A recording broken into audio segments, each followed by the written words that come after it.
Welcome to the world of Pharma Connect with respect to HVAC and MEP. But this time there is a difference of digitization.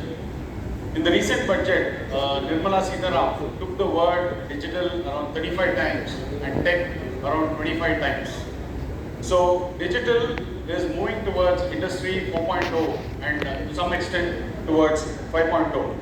The Industry 4.0 introduces smart technologies, IoT, AR, VR, and to the pharma world. The coronavirus has not only put the commercial and residential sector in turmoil, but also to the pharma industry. The pharma industry is exploring new ways to achieve operational excellence, and one of the ways is by IoT and smart technologies. Basically because this reduces the ambiguity by giving solution. Smartness comes from data analysis and wisdom. Do we have the right tools to collect, analyze and make smart decisions? Smart technologies, yes, to a great extent, give better experiences. COVID-19 has brought pharma industry to the forefront. So now India is called as the pharmacy of the world, as it's become a global manufacturer. Pharma requires new and innovative ways to achieve operational excellence. With the onset of the second and third wave, it is imperative that the new technologies and smart labs are adopted. There are various sectors. You can see the pharmaceuticals, biotechnology, the healthcare, the marine research, defense, etc. Basically, we more deal with the chemical labs, then there's the diagnostics, then the clinical trials which are there, and microbiology to one extent. Now let us have a basic understanding of the lab infrastructure. What all does it have? So you have a fume hood, you have the local ventilation, there's the biosafety cabinets which are there, then the vertical laminar floor, the safety cabinets, the lab furniture, the lab worktops and sinks, safety stations and eye wash, service fittings and fixtures, and the lab chairs and stools. So here in a typical lab with the fume hood, so you can, at the bottommost corner, you can see the fume hood. So in for a chemistry lab, for example, what are the important parameters? You have the temperature, you have the humidity, you have the pressure levels, you have the dust control which needs to be taken place, and also you have the leakage levels. So you can see that both the ceiling and the flooring are quite different from the normal. So in the ceiling, probably you have something called a tech zone ceiling, and you have the 2x2 and the gypsum ceiling. And the flooring is basically by Epoxy or LVT. Basically these are done to prevent the dust entering to the lab. So you have the pegboards, the Epoxy worktops, the workbenches. You have the spot extractors. The spot extractors are also called as the snorkel or the elephant trunks, which takes out the exhaust. The utility valves, then there are the cup sinks. Also you have the fire rated solvent storage units. It is 90-minute fire rated. You have the electrical raceways, wall mount, and the utility valves. And in some cases you have the canopy hoods and the BP sink. And also there's the optional enclosure, the anti-vibration tables, where you need to put, if you have to do some weight measurements, which has a very, for 0.0001 microns. So for that you need an anti-vibration table. The lab chairs, of course. And apart from this, we have the prefabricated modular panels. Now today, the off-site construction has become the order of the day. So there are modular panels for walls, ceilings, and for the cutouts for MEP, we basically for the switch sockets, the light fixtures, and the diffusers. So the cutouts are got from the factory itself. So you have a better finish, and you don't have much to worry about the construction at site. You also have the powder coated panels. Basically it's sandwiched between high pressure laminate plastic, which is fixed onto a aluminium frame top. And also you have the coving, so that there's no duct accumulation anywhere. You also have the safety cabinets, and there are acid and corrosive storage cabinets, and also the flammable storage cabinets. For example, Dupertol 90-minute fire ratings. You also have the pass box where the material has to be transferred from one location to the one lab to the other. You have the lifting stations where wherever the bore cut is not possible.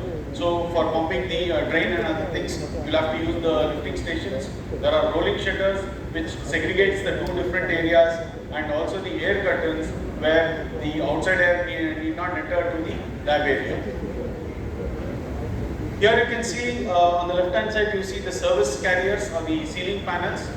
This of course again is modular with the benches. So suppose if you for an analytical lab you have to move the benches, the ceiling panels also can be located. For example, this service panel is a 2x2 tile. So this can be shifted to any other location and reused. We also have the epoxy resin worktops where it has an excellent resistance to acids, alkalis and solvents. The electrical system of course is normal to the commercial systems except for a few changes in the labs. There's also the gas distribution system. So in the source you have a 300 bar pressure, and for the user point it delivers around 6 to 10 bar pressure. There are safety showers and eye wash. So safety shower takes care of the body protection, and eye wash takes care of the eye protection.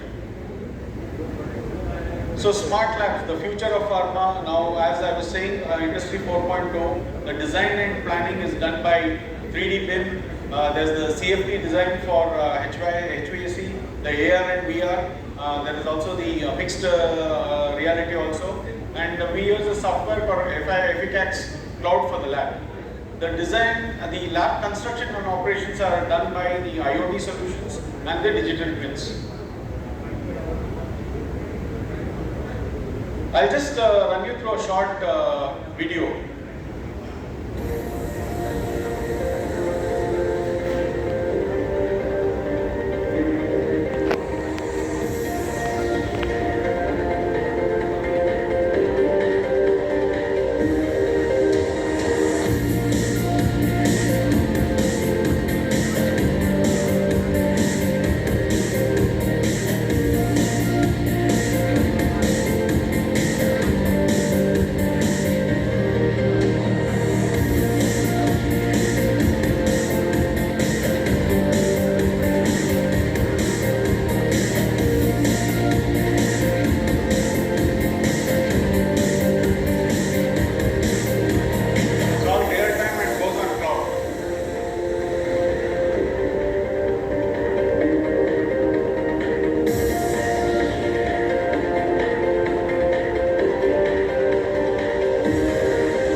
In sleep mode.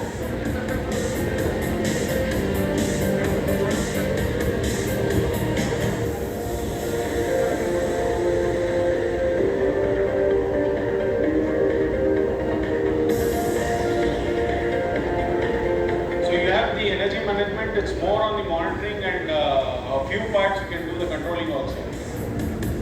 So the energy consumption for the day, month and year also can be recorded.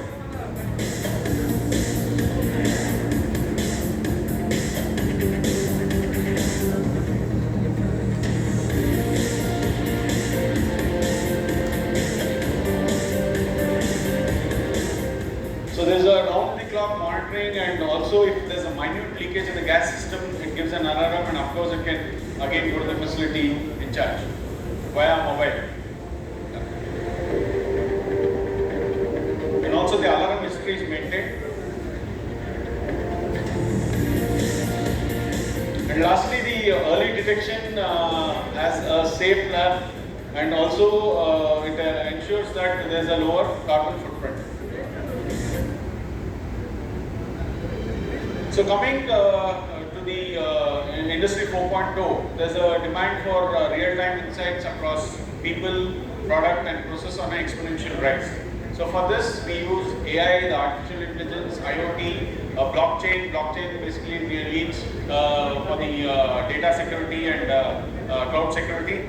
AR, VR, the augmented reality, the virtual reality, 3D printing technologies. So smart labs not only create safety, it basically creates the safety and also the efficiency. So we have something called a Green Guardian. This is a IoT based tool, again which ensures a green and safe lab. There's also the 3D BIM. So BIM is nothing but the building information modeling. So you can see various features of clash detection, interoperability. That is a change in one view, it automatically changes into the other view, which is not possible in a 2D. So you have the CFT analysis for airflow. It will also lower the energy consumption and also have a safe lab.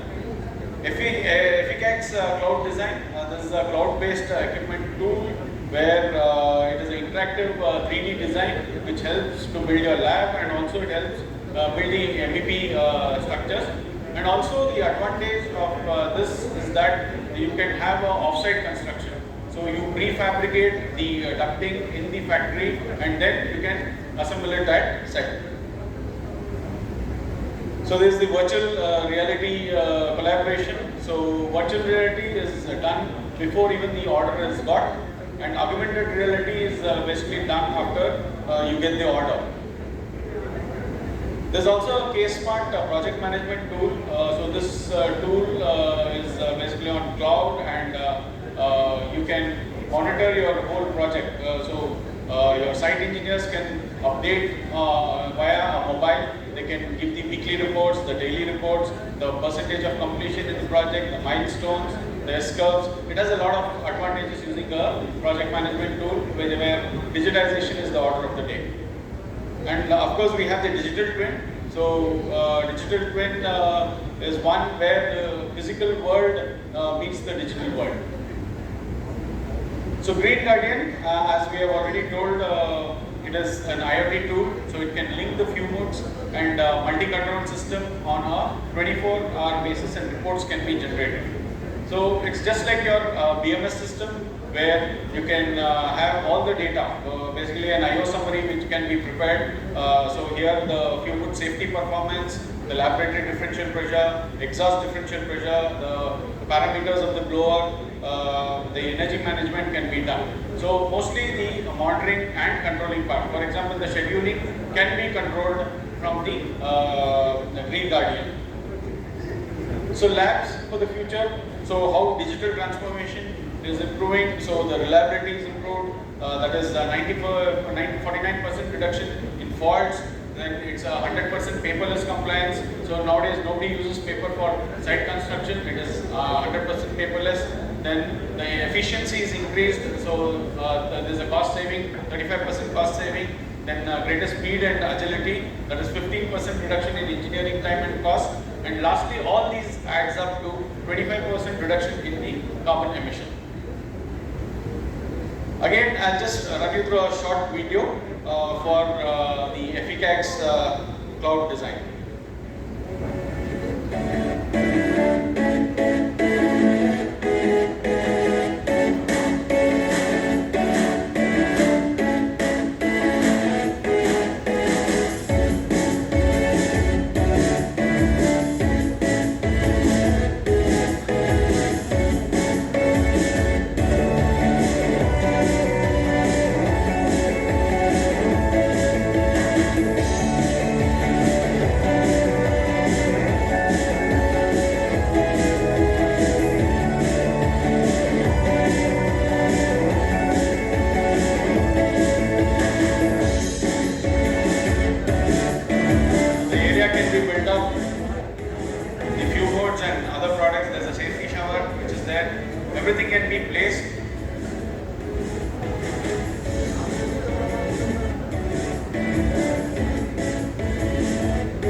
BOQ, a tentative BOQ can be generated, and you can give the code. So this basically helps giving the accuracy of the BOQ and the costing.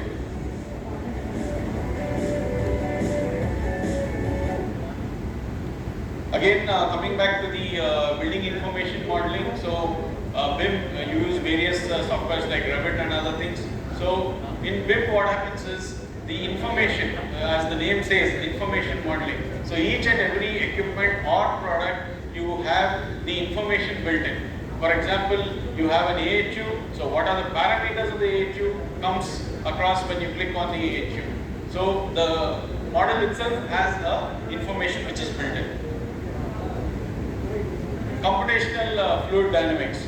So here you have the flow velocities and things where you can, by this data you can do the air balancing also. For example, you have some 4 to 5 diffusers and the airflow is not proper. So that is indicated by your red marks. So you can make 4 to 5 iterations and get one velocity profile wherein you get the accurate model. So that can be taken for execution. Now coming to virtual reality and augmented reality. So previously what used to happen, we used to have mock-up samples at site. So a construction mock-up used to be built up of the total unit, and then clients used to come and visualize those products and then give their comments. But now what has happened, it's all a digital process. So in virtual reality what happens, you have an electronic device or a headset device. So once you put onto that, the client can be taken through a tour of the product what we are trying to envisage. So this is basically a fictional reality, and also it can be controlled by this system. Also this helps the AR/VR helps in marketing of the product. So the marketing guy can go and easily show the clients what he's planning to give, and also take feedback from the client, what is this expectation. So this bridges a lot of gap. So what happens is during the design finalization stage, the normal process is very, means it doesn't give a proper solution. So with this AR/VR, what happens, you can perfectly finalize the design, and also the changes on the design can be made, whether the color has to be changed or furniture has to be changed. So all this can be accomplished.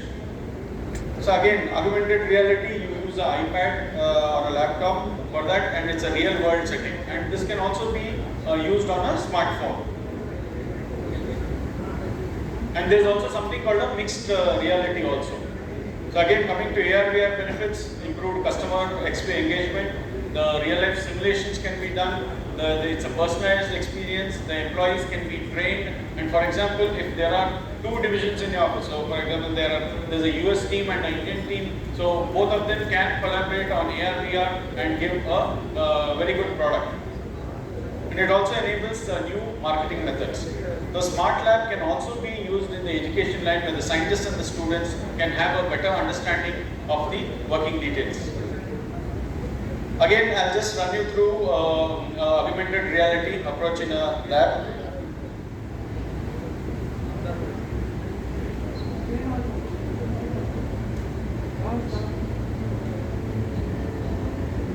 So here you can see the color change can be done, a walkthrough can be done, the ceiling change can be observed. So client in fact can make a change, the floor can be changed, whether it's a LVT or a epoxy coating or a Euclid flooring. The clash detection can be seen.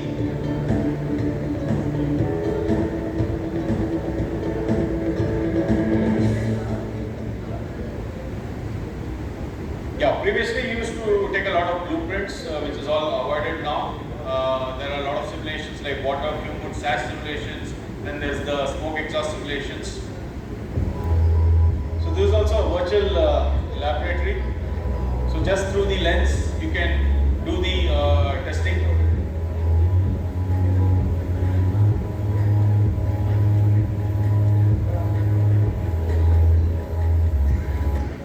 So I'll just move fast due to passage of time. Again, the Internet of Things, it automates the business, it can be customized to an industrial setting. There's a minimal human intervention, and it also saves the scientist's time, and lesser energy use is there. And there are some challenges like associated costs and steep learning curve and security risk. These are all like mitigated by training with using low cost sensors and also cloud security implementation.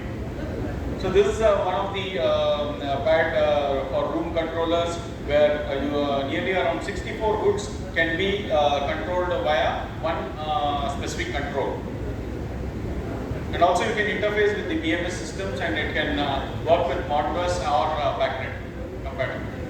So here the few mode, you have an auto sash, you have proximity sensors which are there, and it gives a reduction in the operational cost of about 75%, and it's very safe. So I'll just get into the few modes and its classification. So a few mode is basically a vertical enclosure where hazardous materials or experiments are carried out, and the purpose is also to prevent the exposure to toxic and irritating chemical vapors. So there are different types. There's the benchtop fume mode, there's the distillation fume mode. Benchtop more commonly used, different ranges, 4 feet, 5 feet, 8 feet. Then there are walk-in fume modes, customized fume modes. There's the perchloric fume mode and radioactive mode. So this is a feature of the fume mode. You have the base cabinet, you have the baffles, you have something called lattice, you have the service fittings can be put on the fascia. There's a top front panel which is there. So how a fume mode is selected based on configurations, based on air volume, the sash type and the hood type. And principles is adequate exhaust has to be done, then the closed sash has to be there, uniform airflow and proper setup. There are 3 different types of sashes. On the left you can see the vertical sash, the center the horizontal sash, and the lastly on the right is the combination sash, which has the both vertical and the horizontal sash. And the alarms, never use a fume mode in case of alarm condition, and the minimum velocity or the FPM which needs to be there is 100, so it can range from 80 to 120, and always the sash opening has to be at 18 inches height. And laminar flow is what is preferred. So there are some do's and don'ts. So what should be the sash height, otherwise the gas gets into the person operating that, and even the placement of the equipment is also very important. Here you can see the biosafety cabinets. The biosafety cabinets are used for controlling all the pathogens. For example, the coronavirus which is there. So for this biosafety cabinet, the testing happens in the biosafety cabinets. So here you have the HEPA filters which are there, and it removes the harmful bacteria and viruses. You have A2 and B2 type of versions. And what is the comparison between a fume mode? The fume mode generally takes the normal exhaust, whereas in a biosafety cabinet it protects not only the lab users, but it also protects the samples and the environment. So laminar flow systems, these are used more so for class 100 type of rooms where the mushroom cultivation, microbiology and things are there. Rotovapor enclosures, these are again used to shield to protect harmful equipment chemicals. The local exhaust, there are spot extractors where airborne contaminants can be taken out. Again, there are the ductless fume modes, which are more mobile and less noisy, but again the built-up maintenance and other things needs to be done. Whereas in ducted, you have the dB levels less than 45, and it requires a minimum maintenance. So in fume mode, you have the room supply air, you have the room exhaust air, and also the hood exhaust. So there's a handshake between the supply air and exhaust air. So how much ever fresh air in is pumped into the system has to be exhausted, and one runs through the AHU for the offices, and the laboratory you have the fume mode exhaust. So there are different types of exhaust system. The ducts are PP ducts where there's a FRP coating on it, basically to prevent the corrosion. There are scrubbers which are wet and dry. So dry scrubber, you have an activated carbon filter which removes the solvents and harmful gases. Of course, this has to be activated carbon filters have to be removed changed after 1 year.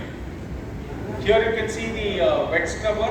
So the fumes are coming at the bottom. So you have the filler rings on the top of which where the water is percolated down and the scrub is removed from below.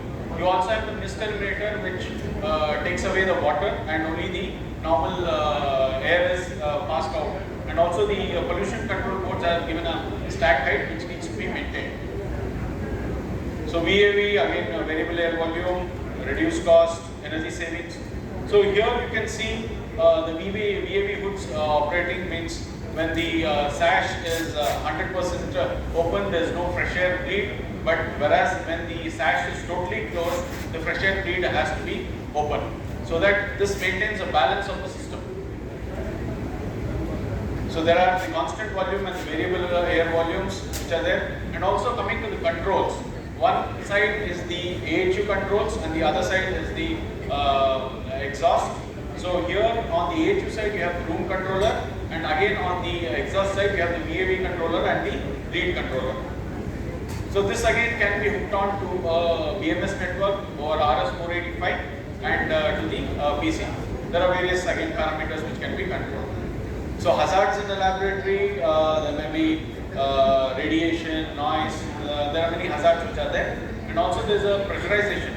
It might be a negative pressure, it might be a positive pressure, it might be a neutral pressure, or it can be a anti-room. Anti-room is basically the airlock room. So why designing the laboratory ventilation and exhaust is necessary? Because of the removal of odors, higher air flows, overexposure to hazardous chemicals, and also it needs to satisfy the humidity and temperature requirements. So different classes of clean rooms. You have the ISO 678, which is class 1000, class 10,000 and class 1 lakh, and also the airlock. There are different types of airlocks which are cascading, bubble, sink and dual compartment. So cascading is a positive pressure, all the other three are the negative pressures. So Ashtray testing and CIFA testing is done. So Ashtray testing is done for the tracer contaminant test, and CIFA testing lab is for the furniture. So the flow visualization, velocity requirements and tracer gas are extracted. So here you have the the sulfur SF6 gas which is there, and there's a mannequin which is placed right in front of the fumer. So a sample is taken to the gas analyzer and then to the laptop. So you can determine if there is a gas leak. Now coming to the DQ, IQ and OQ, there's a design qualification, installation qualification and operational qualification which assumes a lot of importance because there's a US FDA audit which happens for the pharma sector where you need to meet these design requirements. Lastly, you have the IGBC green factory buildings which are there. You have a lot of tangible benefits wherein there's energy savings and water savings, and intangible benefits are the better indoor air quality, good daylighting and safety of the workmen, etc. So these are some of the accreditations: CIFA, Ashtray, OSHA, IGBC, NSF, etc. So the codes and standards followed for civil, HVAC, electrical, gas distribution, lab furnitures, Ashtray, SMACNA, IS, ECBC, ASMA, CIFA, etc. So the operation and maintenance, you have for the operations the calibration needs to be done and the validation needs to be done and submitted to the client. And for the maintenance, there is the airflow patterns, the HEPA filter penetration test, the duct leakage test, which all needs to be documented and given to the client. So last but not the least, I would like to finish off by saying that pharma sector is slightly different from the commercial sector. The commercial sector, you can always compromise, or you can, if the light doesn't function after 2 years or something, you can definitely replace it. But when it comes to a lab, there are very stringent requirements, and whatever you put into the lab has to go a long way, and it's a very critical design and a critical application. So here I would like to end my speech. Thank you very much.